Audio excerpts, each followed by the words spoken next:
This is the inbound secret. Keep it secret.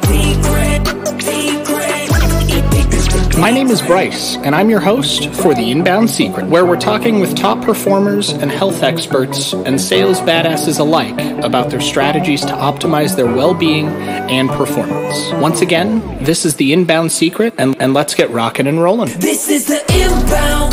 This is the inbound. This is the inbound. The inbound. This is the inbound secret. Keep it secret. Secret. Welcome to another episode of The Inbound Secret, and today I have a very special guest for you guys. We've got James Smiley here, the one and only. To give you a little insight, if you don't recognize his name, after doing $210 million in sales, $350 million for a SaaS IPO, and I can't even count how many 7-figure and 8-figure funnels that you've been a part of. He's not only featured in ClickFunnels' webinar itself, but also in their guides, their Help Me. He's been called out by Russell. You're doing big stuff over there, man, and I keep seeing your name up. So thank you very much for being on my show today, and I know everybody's excited to hear from you. So without further ado, say hello. What's up, everybody? What's going on? Appreciate you having me, and thanks for all that. It's been it's always interesting, like when you read like a summary of things you've done, right? Like but to be honest, like every day it's a normal day. I just feel like I'm a normal dude, you know. Just out there working hard every day. So I love it. And I think that's important because for a long time, and tell me if you've experienced this, but I did. I've had to start over from Subterranean several times. And before I really started the entrepreneurial journey, like really living for my purpose rather than just kind of doing the 40-40-40, right? Mm-hmm.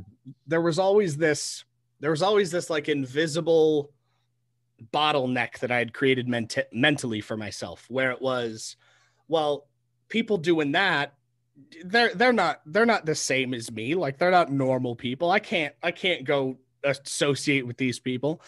But once you start getting into it, I mean, you, Russell, Grant, everybody I've met, people doing things that I aspire to do and get to that level. And at some point I will. They're just regular people. Yeah, you're right. I mean, like having been on stages, like I spoke at CTIA, CES, I spoke at AT&T Stadium with Robert Herjavec. Like when you tend to think like you're some superhero or whatever. But in all actuality, I think this is how I was raised. You know, my dad just raised me. Like he used to say, like I made my first 6 figures when I was 20. We grew up really poor, so it was like an epic feat. I dropped out of 4 colleges, and you know, my dad's like a true blue collar guy, so it's like, you know, he's not into technology or anything like that, and so to make 6 figures at 20 when he was making $30,000 a year.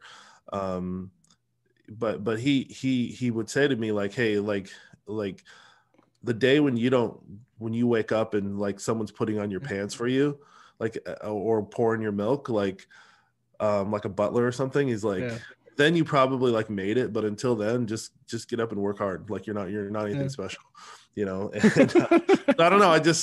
I still put on my pants by myself. I poured my own milk or whatever this morning. So, you know, I just go out there and work hard every day, you know, and try to add value, try to, I think the more like when I was younger, just to be totally real, like when you make money young and you're not from money, no one teaches you about it. Like, for me, like I got like super arrogant, like right away, you know, and so I remember like treating people wrong. I remember treating employees wrong. I remember treating waitresses wrong, you know, just everything. And I remember like I was living in LA for a long time, like, you know, going to like Ritz-Carlton and all these like nice places, and then like just treating people wrong, you know. And I remember one day realizing like, why am I being a jerk to people? Like I'm no different than they are, right? Like, yeah. And so yeah, it's been an interesting journey. But I think like, as you make more, you start to realize like, hopefully you start to realize like, this money is not making you any happier than you were before. If anything, sometimes it causes more problems. There's bigger problems. The problems are magnified on an epic level. And so it's best, I think, to just try to be more every day about helping people and thinking about how can I help and serve people, and hopefully, that's the thing, that when I interact with people, talk with people, that's what I try, when I hope that comes across, is that no matter what, like I'm here to try to help you. Yeah, and that's one of the things that really made me want to reach out and have you on the show was I don't know how much you know about what we do here at Funnel Driven and Chimera, but our mantra is you were made to thrive, not just survive, and consistency conquers complacency.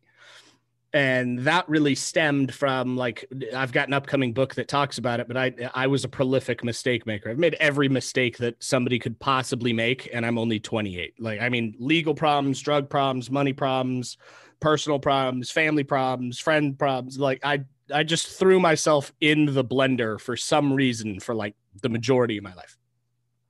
And I learned a ton of good lessons through that. And it really did break me down to the point where, like, you know how you have to break a stallion before you can ride one, right? It really brought me down to that point, because it was, well, I had to start over so many times, and I learned a lot of lessons, but I did it the hard way.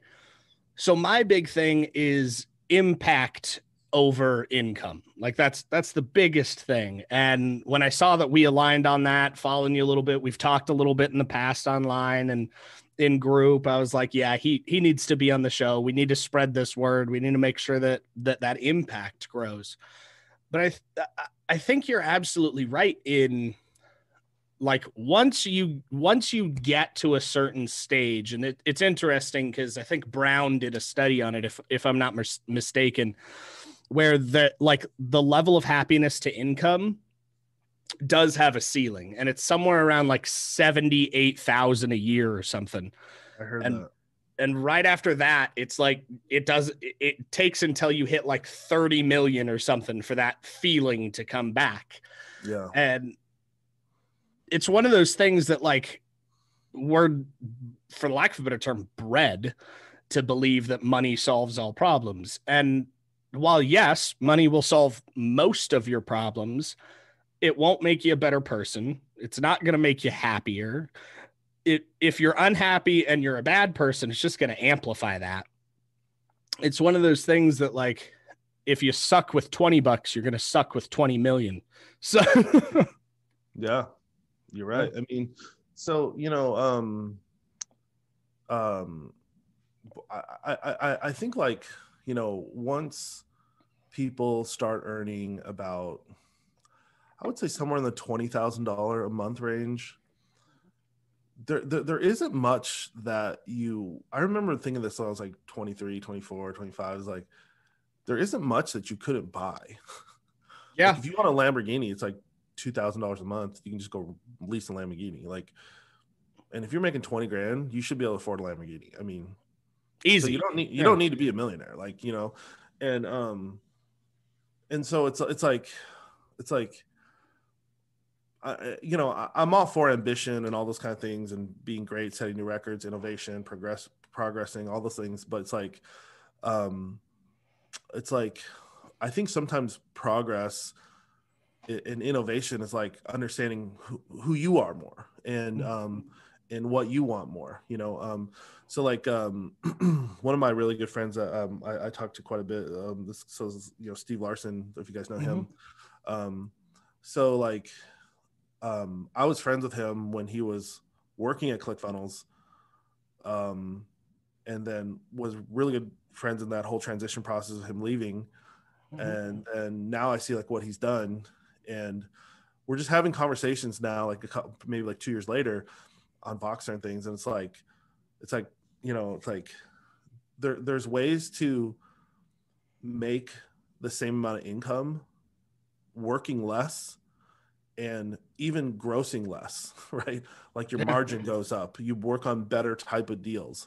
And so it's really about what people want, right? Like if somebody wants to build a big tech company, well, they're probably gonna have to work 80 to 100 hours a week for 20 years, you know? And that's fine. Like if that's what they want, that's what they want. I think like with solopreneurism becoming bigger now, like with the advance of technology and cloud and all these things, like even what we're using right now, like Zoom and Dropbox and all these ClickFunnels, like these things weren't available 5, 6, 7 years ago, at least not at this price and to the availability they are now, in high-speed internet on the phones and all that stuff. It's just like, this stuff is available now. And so what has happened there is like, I think initially there was this influx in solopreneurism around, I need to become a multimillionaire. Like I haven't made it if I'm not a multimillionaire. Well, a lot of these people, they've made like 30, 40, 50, 60, 70, $80,000 a year or $100,000 a year. And they don't even, they really don't know like what they're dreaming about. And there's nothing wrong with dreaming about it, but it's just like, I think as they progress down the line, now that we're a few years into this, they're starting to go, wait a minute, like, I'm not sure I want to make more than 200 or 400 or 100 or 80 or whatever. Right. Like, and I just want people to know, like it is okay to do that in terms of income and spend. Maybe you want to be more about family. Maybe you want to be more about doing something with your community or church or religious or nonprofit or building homes or whatever. I was just talking to a guy yesterday where he's really, really struggling in his business. He was super open with me, and he wants to join one of our programs. And he just kept talking to me about how passionate he was about building homes, like low income housing for homeless people and things like this. But then he wanted to build these like funnels and all the stuff. And I finally stopped him. I said, bro, it sounds like you need to go build homes. Like this is your deal. Like you love this. You're almost crying talking about it. There's a massive need around the world. Why don't we work on taking that idea? You know, the suppliers, you know, people who build this stuff. Why don't we work with, getting builders, general contractors on board and saying, hey, for every 20 homes you build, fund one of these little, $3,000 homes, or something like that. Right. Like, why don't we work on programs like that where, that's your company. And he didn't care about becoming a millionaire anymore. He was 50 years old now. He didn't care about that, and he's made money in the past. And so, I think, there's a lot of freedom, I think, and just a release of this weight that, people don't have to do all that to feel like they've accomplished something. And on the flip side of it, if you're super ambitious and that's what you want, man, it's there for you. It's there for you more than ever before. The ability to make $10 million or $80 million or $200 million is there for you. And it's there for you more than ever before with things like e-com and software and all these things. I mean, there's people building software now for $3,000 that 8-9 years ago, that would cost you $100,000. Yeah. I mean, it's insane. Like what's happening right now. And I love that you brought that up, because Chimera Developments is my software company. And the software that we're doing now, I mean, the most expensive hourly dev rate's $250 now for Silicon Valley graded programmers. And 10 years ago, it would have been, we need $3 million for this base project. And now we can do stuff for $30,000, $50,000, $100,000 for the same quality work, if not better, because technology's gotten there. Yeah, and there's guys making what would have been $100,000 software project. They're building that in a $3,000 Chrome extension or something like that, right? Like these technologies and ways to do it and innovations are there now at a level that just hasn't been there before. Well, and it's really kind of awe-inspiring. I had another guest a few weeks ago, one of my copywriter friends, Adila Marcy. I don't know if you know who he is. I know him. And we were talking, I've had him on a few times, great guy. And one of the things that we were talking about was kind of this evolution of technology and how it comes, right? And we got on the topic of kind of how fantastic it is that It's 2 points. How fantastic it is that 10 years ago, 2008, so 12 years ago, when the last recession hit, like 10 of the top 15 tech companies in the world right now were founded. Yeah. They were founded in apartments, garages, living rooms, and just in that 10-year span, we've seen what's possible if you have the drive and passion to help solve a problem for somebody. And that's directly corresponded to, I don't even know who wrote this. I read it in one of the airplane magazines flying back from, I think, Vegas last time. And it mentioned that something like 30 to 40% of millennials are now millionaires. And it's the highest that any generation has ever gotten. And it's corresponded to that tech. Like you mentioned ClickFunnels. 20 years ago, it would have cost you tens, if not hundreds of thousands of dollars to have somebody build out the infrastructure that you can do in your living room on a Tuesday now because of softwares like ClickFunnels. Yeah. Yeah. I mean, it's interesting. Like we started promoting Groove pages recently, but I've told people like we still use ClickFunnels a ton, and ClickFunnels is it's a true like industry groundbreaking technology. I was talking with one of my business partners yesterday about so we're building this big e-com thing, me and my buddy Cody Neer, and so we were building this funnel, and so we're talking about like developers and all this stuff, and he makes this comment. He goes, "Hey man, we're both like 7-figure funnel builders," and he goes like, "Why don't we just do it?" And I was like, "That's true." Like when you think about like communicating what we want with someone else, going through all the revisions. I mean, you're talking about still hours of work. And the first thought there is, well, then I don't have to do it. But the second thought is, me and Cody know how to do it, and we've done it many times. So we were just like, it would probably take us less hours and be more along, like, because whenever you outsource something, you're probably going to get like 80% of the quality you would have done if you know how to do it. Now, if you don't know how to do it, then you're going to get better. But this is like something we're really good at, is copy, headlines, stories, offers, those kind of things. And so it's like, we were just like, why don't we just do it? Yeah. And we were both like, yeah, I don't know why we wouldn't just use ClickFunnels, just do it. Like it's actually faster, more precise, and it's me and him hands-on doing it. And like I try to encourage people who are not technology people, like, you either want to figure out if you want to learn software and ClickFunnels or not. And if you don't, then you need to have somebody in your organization who does that, or a contractor, somebody who helps you with that.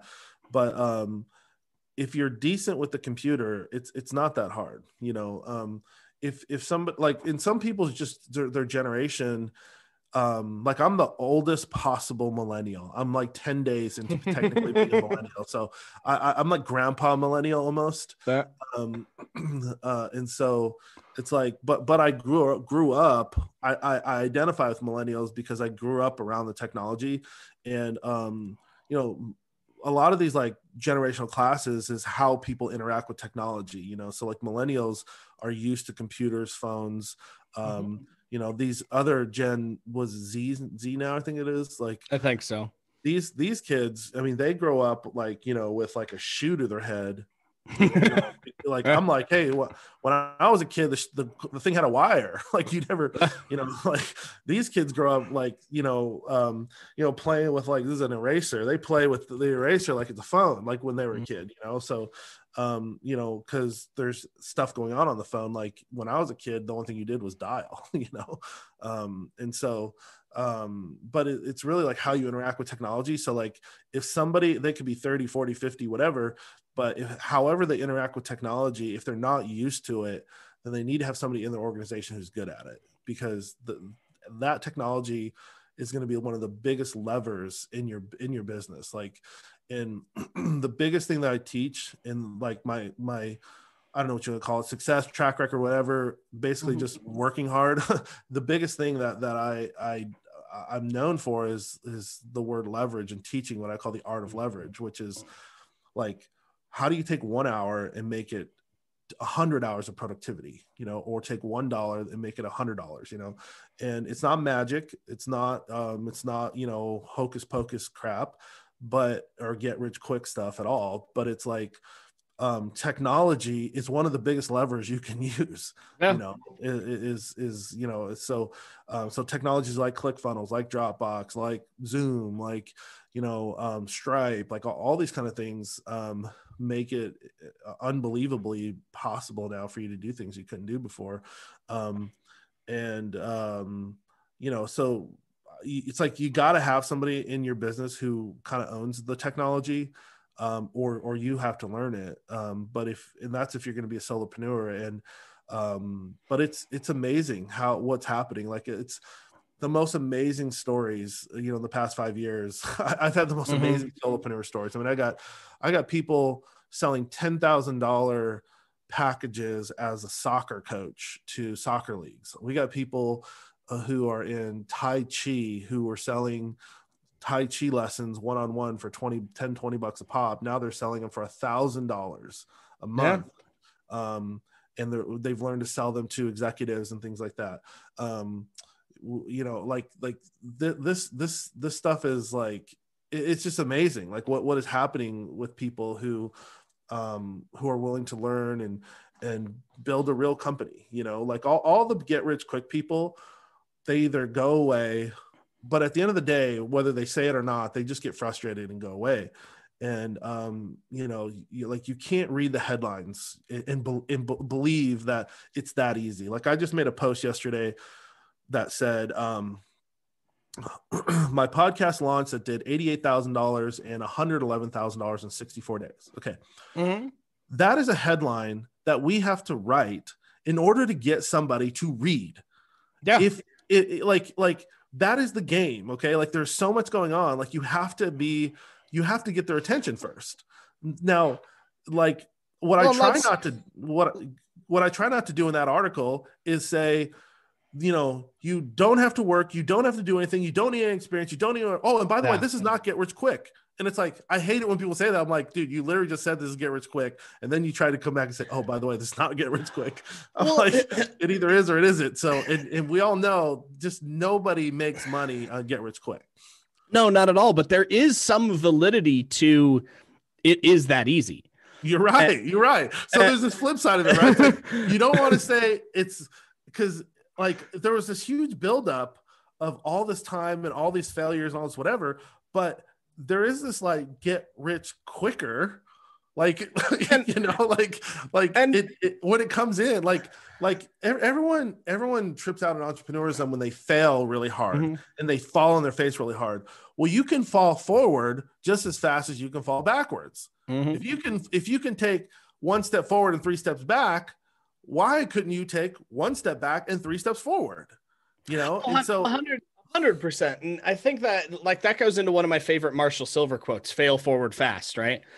But the validity in it is that easy is we were socioeconomically programmed through school that's designed to make factory workers, through the basic economy that's designed to keep an even playing field, in an average mindset, because that's what we were typically raised around or seen. But once you start actually doing it, you do realize, and for everybody listening, it is that easy. Just do the damn thing. Yeah. If you keep doing the damn thing, eventually something returns. Every action has an equal and opposite reaction. You're right. So think about anything like sports or anything that's easy for people to understand. Okay. Like you might practice for years trying to become a college or professional athlete. But once you get there, it is remarkably easy. Like you know, this is where I'm supposed to be. Like I'm one of them. And it is remarkably easy to maintain a job somewhere in the league. Or like when you're there, you're there. When you have the talent, you're there. And so now like it's funny because like a couple of years ago, we started, I would say like 4 or 5 years ago, when we really got behind ClickFunnels and all these things. And it was just like, we were like, hey, on any given day, we can start a launch right now, launch tomorrow, and make $5,000 or $10,000 on any given day. Yeah.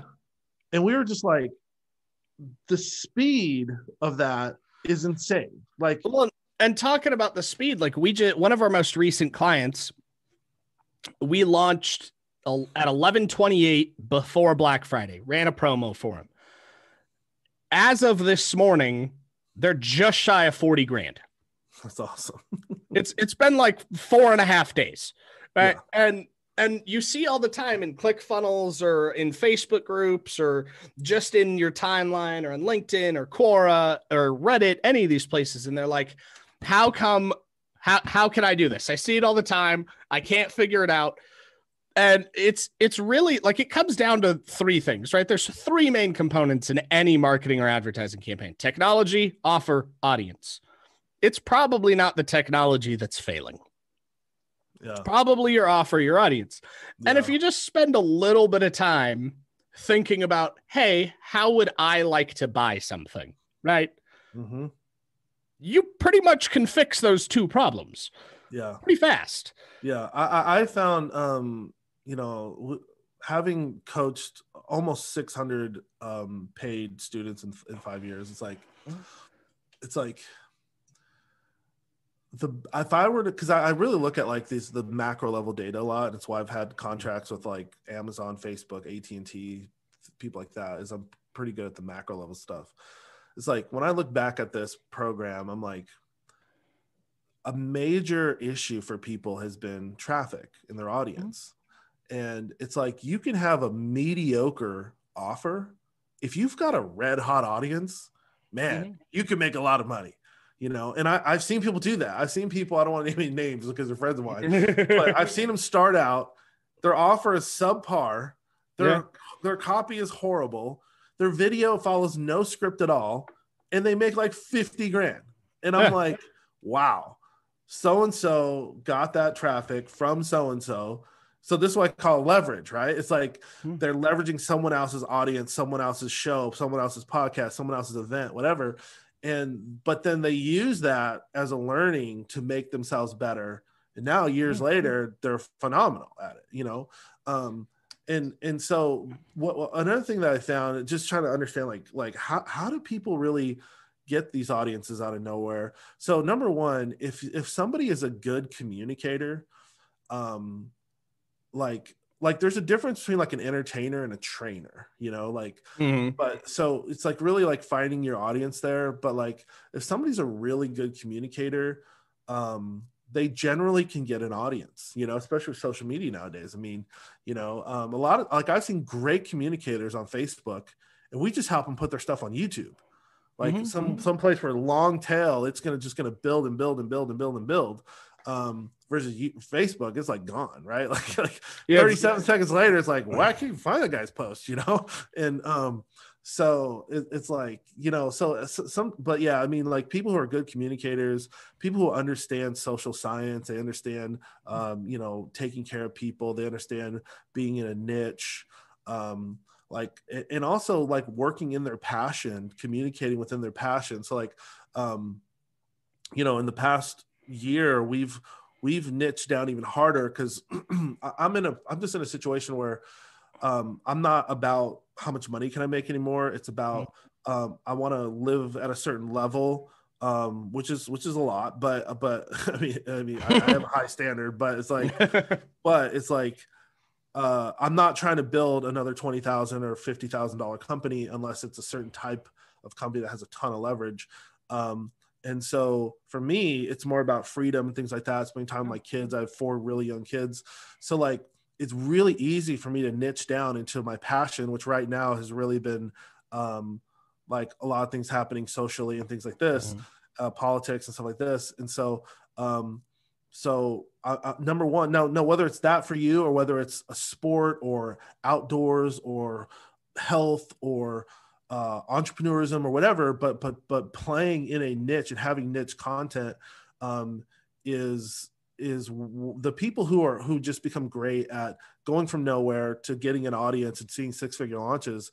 They're good at finding these niches, and they really get in those niches. They're self-confident in those niches. They're not afraid to be bold in those niches, and they're trying to they're trying to, I don't want to say trying to, but they're almost like they're willing to offend people who aren't in that niche. Yeah. And that's totally fine, right? Like we have one guy, he's a hunter, and fishermen hate him. and it's like they're both in the outdoors, but fishermen hate this guy. If you have a gun, you think this guy's cool, and so it's like, but I mean, but what I love about Russell's book, I think I always have his book here, is .com Secrets, is oh yeah, shoot, I do have it right here, is I love how he talks about like this principle that's been out for a long time, but he does a good job of like really explaining it, is this principle, like you only need 1,000 true fans. Yeah. And I hope people like let the weight of building this massive company fall off of you. Like you only need 1,000 people. And if you honestly take care of them, serve them, care about them, there's a difference between seeing them as a customer and a client. One thing I talk about is like, client means you actually care about their well-being. You care about their things like their security, their safety, maybe security online, security of their money, security of their family. A customer is a completely transactional relationship. It's like you go to Walmart, you're a customer. You're in and out. Hey man, do you know where this is? Nope. Okay, thanks, bro. You're wearing the jersey. Awesome. Do you want me to show you where that is so you know next time? Not really. Okay, cool, man. Just appreciate you having a job. Thank you. So it's fine. It's a customer, right? Like I'm just a customer. It's complete transactional. But like, you go to a boutique store, man, they, hey, did you know how we got started? No. They tell you their story. Yeah. They want to know your story, right? Like they want a connection. And that is one of the easiest things to do. Guys, this is free. Like you don't have to pay to tell your story or pay a whole bunch of money to learn how to connect with people, right? Like this is all free stuff that you just have to implement out there and care, and so it doesn't matter if you're a local business doing local retail, local services, or doing stuff online or e-com or whatever. These social principles apply, and these are the people that I see for sure who come in and they can do really well. It almost doesn't matter if they're selling toothpaste or ink pens or shirts or courses. When their audience is on to them, it doesn't matter what they sell. So talking about connection, I want to kind of explore that a little. We've talked passion, we've talked tools, we've talked connection, we've talked story. Are you willing to kind of go into your story a little bit? Like what's the passion that drove you? What got you from where you were, your parents' son, to who we all know as Mr. Smiley now? What was in the middle of that? Yeah. So, without making that like a 10-minute story.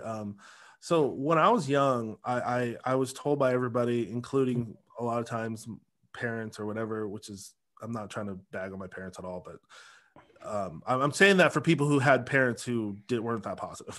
Mm-hmm.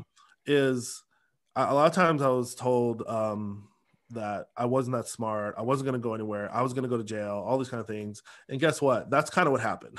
I ended up not being that smart. I went to jail at 16. I was involved in a lot of drugs, got involved in a lot of, I wouldn't say true gangs, but like those kind of like cliques, where it's like, we're out doing organized crime, we're not just like hanging on a street corner. We're actually thinking of like something to go do with organized crime at 15, 16 years old. And so, but then there was this other side of me that like, I was in advanced science and math classes. That stuff came super smart to me, super easy to me. And also, I entered into this class in my high school called entrepreneurism, which I didn't know anything about, but somebody told me like, dude, you need to get in this class. This is totally you. And I got in this class and I loved it. And I thought, man, like I literally remember almost that entire year to this very day. I'm 40 years old. I literally remember being like 17 years old and in this class. And I remember the projects and I created these like, these ads for like, so we had to create our own products. So I had this cologne called Smell Me Now. one like the most popular in the school and all this stuff.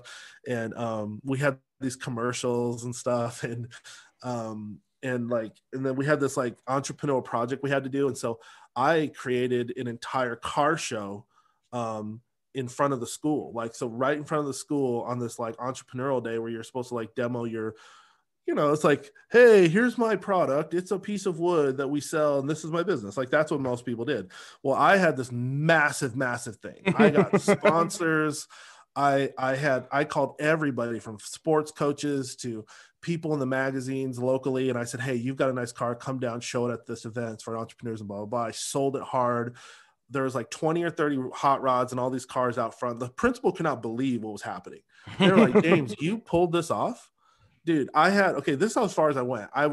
Didn't have any morals or anything like this. So I called all the strip clubs and said, hey, bring your girls down. Okay. So I had strippers at high school. I had strippers. I had hot rods. I had music from like Phoenix speakers and amplifiers. They sent all this car amplifier stuff, this huge like $10,000 or $8,000 kit to us. And this sounds like a great time. Dude, it was crazy. I was 17 years old, and the principal was like, number one, I was always in trouble with this guy. This guy hated me, but he walked up to me, and I remember this like it was yesterday, and he's like, James, you need to do something with this. Like, what you're doing here, this is you. Like, this is how you contribute to the world. Not the drugs, not the gangs, not the getting expelled. I got kicked out of schools, expelled out of districts, all kinds of stuff. And like, but he was like, this is what you need to do. And so I still didn't have mentorship, anything like that. But all I knew was like, I started to realize that people live differently than we did. And so I started to realize like people lived in nice homes. People ate good food. People, drove nice cars. Like just to tell you like how poor I was. Like, I remember driving down the road on I-5 in downtown Seattle, driving through in traffic and looking at the car next to me and realizing they have dash lights and we don't. And I remember thinking like, man, that car looks like a spaceship. Like, look at all the dash lights. Just as a quick kind of segue, are you in Seattle? I'm in Dallas, but I was 20 years in Seattle, 12 years in LA. I was born in Seattle. What part? Right up I-5, about 15 minutes in Mount Lake Terrace. Okay. So I was like mostly South Seattle. I grew up in Beacon Hill, Rainier Valley. Nice. Played sports at Rainier Valley. In fact, I always show this. This is my sports card playing at Rainier Valley. Hell yeah. It even says on the back, I think it says, let me see if it'll focus. There we go. It says Rainier, see the league like halfway down. That's Rainier. That's awesome. Rainier Valley. So, and then kind of was like, I got kicked out of some schools, ended up at Kentwood, played football at Kentwood, stuff like that. And then, so anyway, like, so like, I'm not going to lie. Like, I wasn't like the worst kid in the school, but I was definitely like someone that principals didn't want in the school. They were like, this kid is not a good role model, all this stuff. So anyway, long story short, everywhere I went, I knew I had to make more money, and I knew inherently I didn't have enough leverage. Now, I didn't know the word leverage. I just knew I was pushing up a hill, and I had that feeling all the time. And I think most people, especially in the lower middle class, they have that feeling, and they just feel like whatever the hell I'm doing is so unproductive. Like, you know what I mean? They're just like, they always have this thought of like, oh, okay, so in order for me to have that, how many hours do I have to work? Let me see. Oh, damn, my whole life I'm going to work. No. Like, and this is what they're selling me. Oh, yeah, cool. Just work 60 years, with two weeks a year off, and you're going to be good, man. That's your life, your whole life right there. Hopefully you're not sipping out of a straw by then, And I remember thinking like, this is insanity. Like, I'm going to be in my prime of my life, my 20s and 30s. Like, why should I not be making money and being successful and doing whatever I want? And so I kind of like conned my way into jobs, man. I'd do anything I could, anything I wouldn't say con, but I literally would go into interviews and I remember, so my breakthrough job was I got a job at Nextel being a B2B sales rep at like 20 years old. And I was the only 20-year-old. Everyone was like 30, 40, really like 40 and 50 on the team. Mm-hmm. 88 salespeople. And I'm like this literal kid that comes in. And I'm so ghetto. I'm wearing a suit with a chain, like a gold chain on the outside. I still have pictures of this. And I have like this rubber band watch that I had bought in Venice Beach, California when I was a kid. I didn't have like a nice metal watch. I had like a rubber band watch. And but all I knew is I need to get in here and hustle. I mean, I can out hustle all these guys. And I just went in there and told the manager, I said, look, man, you see all those guys out there? There's no way they have more energy, more passion than I do. No way. And I said, I can outsell and out hustle all those guys. And I may not know how to talk to executives, but I can tell you this. I believe that an executive would rather work with somebody who is passionate and there to help them and will just do something like always answer the phone and always be there for them than somebody who has 20 years of experience, who knows everything about the technology, but they can't get a hold of them. And he just looked at me like, dude, you're right. He's like, how do you know that? I'm like, I don't know, but I just know that that's true. Yeah. I was like, am I lying? And he goes, no, you're not. And in the back of my head, I was like, damn, that worked. I can't believe that. Like, I couldn't believe, like, I was just using my own logic and it was true, you know? And so I became one of the top sales reps. I was selling and doing stuff I wasn't even supposed to do. I was selling in accounts I wasn't supposed to sell into. I was getting in trouble. Like, I'm kind of like a rebel kind of a guy, you know? So it's like, I was selling into accounts I wasn't commissioned on, but I still crushed it. And so I got the attention so this is around 2001 or so. And then I got the attention of software companies that were building software onto mobile devices, which is what I was selling, was BlackBerries and things like this. Mm-hmm.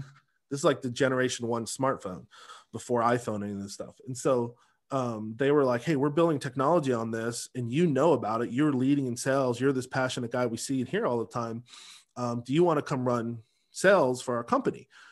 And so like, I have no clue what I'm getting into. I don't know what Silicon Valley is. I don't know. Like, this is not a joke. I actually thought it was called Silicon Valley. I thought it was a joke. I'm not kidding. I literally thought it was a joke. Like, I've heard people say, well, that's derogatory. I'm like, no, I literally thought it was called Silicon Valley. That's what I thought. I didn't know anything about it. I didn't know about the .com boom. I didn't know anything and here I am, like right smack dab in the middle of a booming industry. And I just, you know, like, I think one thing that I tell people is like, I had to get off drugs. I had to stop drinking. That was my personal thing. I was just way too hard of a drinker. And I had to be in my right mind so that when opportunities came about, I was smart enough to capitalize. And I was aware and I had the energy to capitalize on them. And so that's my personal thing, whether somebody is that's for them or not. But I can tell you it works. Like, you want to be in your right mind in key situations in your life, you know? And so I ended up getting this job as the 5th or the 6th employee of this company called Telenav. We were telephone navigation. We're version 1 of Google Maps. I had no idea what I'm walking into. You know, we have almost no revenue. Telenav was huge. Dude, it was like, we have 2 of our original Series A funders, VCs, were in Google round 1. I mean, we had the biggest, we had Menlo Ventures, like we had big time companies behind us. And the only reason we tanked our IPO was because Google literally jacked all of our stuff and said, they just said, hey, here's how you sue us. Go ahead and sue us. Good luck. $100 million later, you might get something out of us, you know? And so, but we, you know, like through all that time, I hustled. I trained over 12,000 affiliates across the country. So I basically learned this whole thing about affiliates and indirect channels and things like this. And I said, okay, like indirect sales. So I was like, so if Verizon, AT&T, and Sprint, and all these guys won't just bring us in, why don't I just go to their indirect channel and I'll offer an affiliate program to all these guys? And so I would get in with all these like little cell phone shops. And then Yeah. I realized like, oh, there's master dealers over all these guys. So then I would go them and I would essentially like pay them off. I'd be like, hey man, I'll give you 20 grand and sponsor your event. So it's not like paying them off, but kind of Yeah. like, hey man, I'll sponsor your event.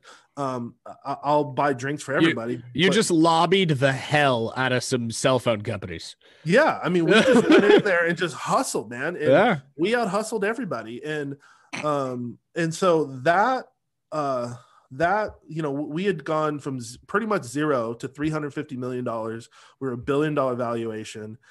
We had an IPO that was, you know, at least in the location-based services like GPS space, it was one of the biggest ever. Our competitors were like Garmin and you know, TomTom and we crushed all those guys. MapQuest, we crushed everybody. Everybody who's in location, we stole all their customers, you know? Yeah. And then we were so big, Google came in to try to buy us like twice. We actually were not that far from Google in Silicon Valley. We were like a couple blocks away. And so they came in, tried to buy us a couple times. They wanted to buy us at 1/10 of our valuation. And we were like, dude, get out of here. Well, we should have sold because we would have made more money then. I was gonna say, if I remember correctly, Telenav kind of got the shaft on that one. So selling was totally. probably the smart move. Totally. Yeah. So, you know, it's funny. It's like, so in the beginning of this conversation, I said, your problems are magnified. Like, well, this is like $1 billion problem that we screwed up on. So, like I had a house picked out in Malibu and then all of a sudden I was like, oh damn. You know, I live in SoCal. Looks like I'm going to Sacramento, not Malibu. Yeah, exactly. Right. I'm like, houses in Arizona are pretty good. You know, so, it's funny. I ended up buying homes in Oregon instead of Malibu. So, but anyway, so, yeah, I mean, so, you know, so, but see, even through that failure, it was like, I learned that, like, to me, it was a failure. Like we had worked all this time. And when the IPO happened, I had actually already left the company. I thought the thing was tanking before that. Yeah. And so I had left the company a couple years before, but was still like a shareholder and all this stuff. So I was involved in the IPO, but it wasn't this big hurrah. In fact, the CEOs still work there. So that tells you nobody made, you know, 50 million bucks or something crazy, like, cause they still work there. Yeah. And so, but here's the thing is the leverage that happened through that has set me up for the rest of my life. Like there is no place I can get a job anywhere at any tech company. There's literally hundreds and hundreds of CEOs that know me now. You know, these guys have anywhere from 10 to $1 billion companies. And so it's like, if I want to work pretty much anywhere, I can be like, hey, remember me? And I can get in the door and people trust me. Yeah. And that's what allowed me to get into consulting a lot. It was, you know, right around 2005, 2006, I started the side business consulting and then it just boomed from there. Like I started realizing there was a gap in knowledge between, like, in any industry, especially around technology, social media, digital marketing. It was like the knowledge was going up. Like every day you were losing track of what was going on, what was happening, how you could use these platforms. So like the knowledge available was going up, but people's knowledge was staying flat. And I basically said, hey, you will pay me and I'll close that gap for you in a day. Yeah. You know, and that's what, that was my whole pitch. It was like, hey, I'll bring you up to speed, but you got to pay me. And then you can make money off this forever. And that's what they would do. And it was crazy. You know, I actually got, a lot of people don't, I mean, like, I served over, it was like a 6-year period. I was contracting with this company called Tribecta Insights. I think the company's still around. They're in New York City in the Tribecta district. And what they would do was they were stock investors. And what they would do is they would get companies that were interested in technology stocks. Well, they needed a consultant to be able to tell these companies what's going on in this market. Who are the players? Who's the competition? What you know, where do you think this is going to go? So I became this expert in anything around mobile apps, social media, all this kind of different technology. And so I was doing, like, it was nothing like to get like 3 to 5 clients a day. People, I had no idea who these people are. I'm on the phone with CEO after CEO after CEO and getting paid between $300 and $500 an hour to talk to these people. So it was insane. Like I'd sit there the other day, I'm like, damn, I just made $3,000 today just talking on the phone. Yeah. You know, I was talking from my cell phone. There was no Zoom or nothing like that. And so, you know, I was doing that on the side of my job, you know, and as long as it wasn't a competitor for who I was working for, it was fine, you know. And so yeah, I mean, like you know, I was like an insider, you know, and so people would pay to get that kind of information. And by the way, that is still to this day what we do. And that opportunity is out there more than ever before. I tell people, like, the opportunity in consulting is crazy, you know, especially all the people who have read Russell's book. One of the biggest, just a plug for Russell, I mean, like, one of the biggest things you could do is take what's in that book and find niches that have no idea about it. And there's like literally probably 1,000 niches that have no idea about that book or anything in that book, you know, and you could go in there, work with the top tech companies or the top companies in that industry and help them understand what that's about, you know? Oh, 100%. I mean, it's one of those things that, like, we here at Funnel Driven, we specialize in intent and affinity backed AI powered omnipresent ecosystems, lead generation, client acquisition, sales, right? Those are our priorities. And we've created our own methodology: Thrive Selling, 5 C's of Scale, 4 Pillars of Growth. We've got all of these developments, tools, expertise that we've gone through. But it's one of those things that, like, even it's what we get paid for, right? Mm-hmm. The coaching, consulting, and development, as well as asset management. But I'm the first one to tell somebody when they're on the phone, like, yeah, you could do this yourself. Like, you're not paying me to do something you can't do. You're paying me to just do it faster. Sure. It's speed to access is really what it is. And that's what you guys have specialized in for so long, is just speed of knowledge. Yep. Rather than that CEO having to go out and pick up 50 books and spend a couple months just face down into text, you can come in and in one day, boom, they're caught up and now they can leverage. Yeah. We just had we run our agency is a lot smaller now. We try to stay within like 3 to 5 clients, but and we mostly focus on consulting and coaching. But like, it's interesting how, you know, so we just got this like couple $100,000 deal recently. I did a big case study about it and stuff like that, and you know, like this deal will probably be worth $300,000 or $400,000 by the end of the first year, because we come in with you know, ads, you know, just normal Google, Facebook, you know, that kind of stuff. And then it develops into funnels, then it develops into websites, then it develops into, you know, paid TV stuff, over the top TV stuff, billboard stuff, whatever. And by the way, guys, if you don't know any of this stuff, you can contract all this stuff. Like, you can find people who are the experts, who run, you know, good agencies, and basically, this is how you get a lot of leverage. Is, you know, you can get paid well for connecting people who need that service and people who provide that service. You know. Oh yeah. And that's one of the most easiest ways to make money nowadays. Is people. It's funny how many people come into some of our programs and they're stuck for months pulling their hair out on funnels and copy and email sequences, and I'm like, wait a minute, you know that person and you know that person? Why don't you just hook them up and you'll make $3,000 a month without even doing anything? Just as a residual off them doing business together. You know what I mean?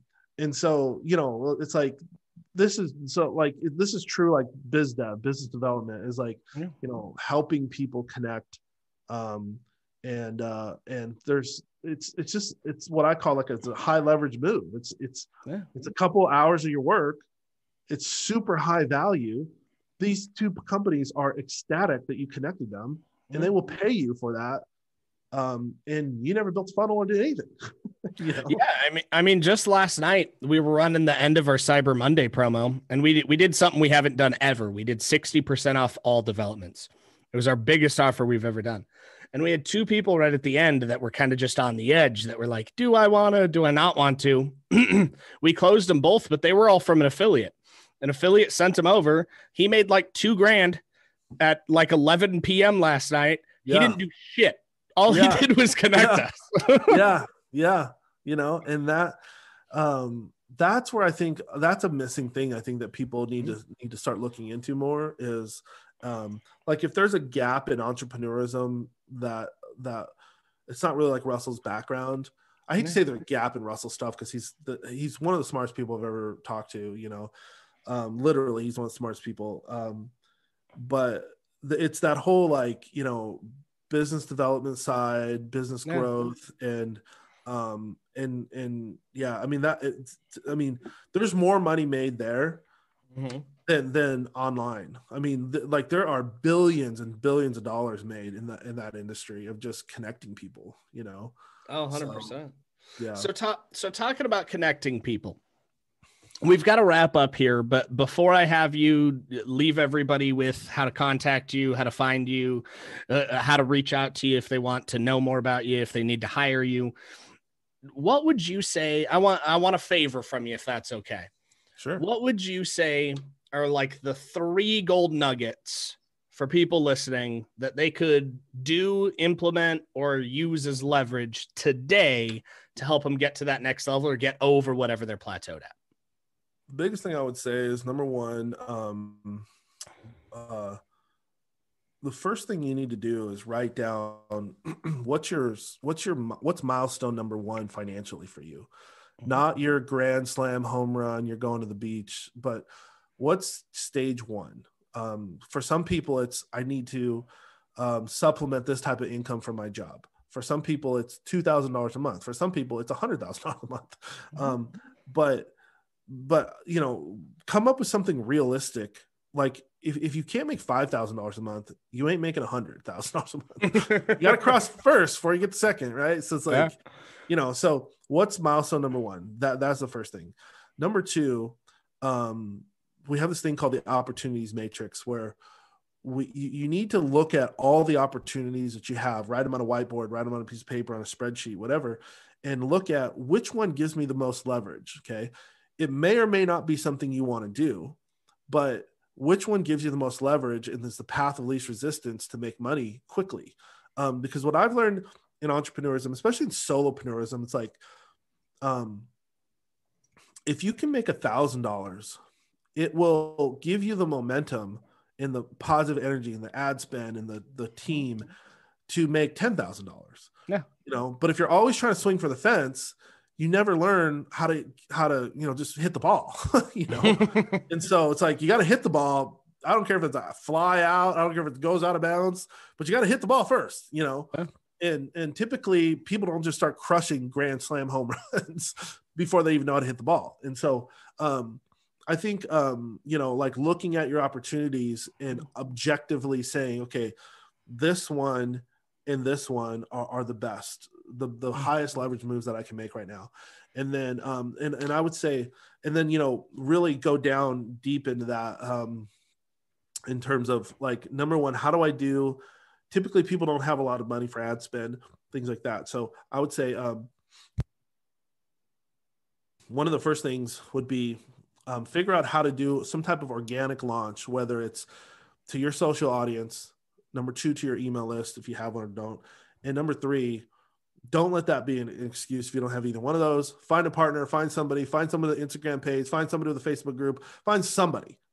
Yeah. Somebody has that audience. This is what I talk about leverage. People are like, oh my God, I have to build an audience of 2,000 people. No, you don't. There's somebody who has that audience already. Go talk to them. Mm-hmm. If they won't work with you, go talk to somebody else.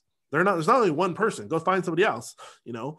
And if they won't work with you, find a way to serve them better. You know, yeah. You might have to have a funnel where you give them 100% of the first offer and you only make money on upsells. But hey, you built a list, you made some sales, and you know, you're starting to get to point A, right? And then the idea here now, if you're going to be a real entrepreneur, don't spend all your money right away. Okay.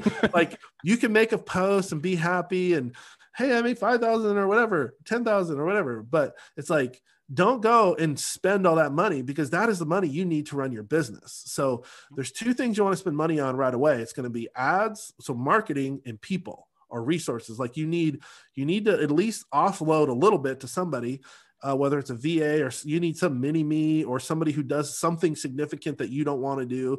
You probably need somebody in your company. That's one thing. Number 2, you're probably going to need to invest into marketing. And I would think ads would be a good thing. So it's like, make money organically. If you have to rev share with somebody on a JV, just do it. make some money, then take that money. I mean, seriously, like if you can take 100% of that money and run it back into ads, that would be your best option. Now, the other thing that I will just add on top of that is one of the best ways to make money. I have a whole system on this, so I can give people kind of the crux of how it works, is make a list of people that you know who are some type of VIP type of person, whether it's an executive, an influencer, whatever. Everybody you know, and if I have people go, well, I don't know anybody. I'm like, dude, pull up your social media. Okay, you only have 600 people. I guarantee you in that 600 people, you have at least 20 people who are some executive, owner, whatever. You write all those people down, okay? Then look on that sheet and see, does any of these people, could they work with each other? So this is one of the first like serious 6-figure businesses that I started. I was like, I'm going to be in. So someone told me about being in the connection business and making like 5% off each person or 2% off each person in the deal. And so this has paid me 6 figures a year residually without ever talking to these people almost ever again for like over a decade. Like you can make a stupid amount of money doing this. And now your job becomes following up every month saying, hey, did you exchange any money with this person? Okay, send me my 3% or whatever your deal is, right? And so your job becomes collecting, but that's easier than building a funnel, building a VSL, paying for ads. You know what I mean? So, so you would be surprised how many times you can do that, where you can connect to people, make a significant amount of money, and yeah, I mean, it's off to the races after that. So, those are. I always tell people, even if you have a good business, this is a good side business. This is easy money that you may have to make a couple text messages to introduce people, a couple phone calls. And even if it paid you $5,000 a year, that's $5,000 a year for making a couple phone calls, So, so that's some gold that I can give you guys. If you guys go out there and implement that, that's easy money. I appreciate it. I know everybody listening, somebody's going to take action. If you don't, you should take action. Now, for those of you who want a little bit more, maybe they want the matrix, maybe they want to talk to you, maybe they just need to hire you, maybe it's all of them. Where can they find you? So people can either PM me on Facebook. We have a team that like scans through our PMs every day. I try to read as many as I can, to be honest with you. And then, so that's one way, is just connect with me on Facebook. Number 2, jamessmiley.org. There's free stuff on there. There's a lot of stuff, but there's ways to connect with me on there as well. So you can, schedule calls and things like that. So, but yeah, if I can help anybody, for sure, let me know. Awesome. I appreciate it. I know everybody listening does. We're definitely going to have to do this again. So let's talk about that. I want to thank you again for being on the show, and everybody listening. This was another episode of The Inbound Secret. Thanks, Bryce. Appreciate you guys. This is the Inbound Secret. My name is Bryce, and I'm your host for The Inbound Secret, where we're talking with top performers and health experts and sales badasses alike about their strategies to optimize their well-being and performance. Once again, this is The Inbound Secret, and let's get rocking and rolling. This is the Inbound. This is the Inbound. This is the Inbound. This is the Inbound.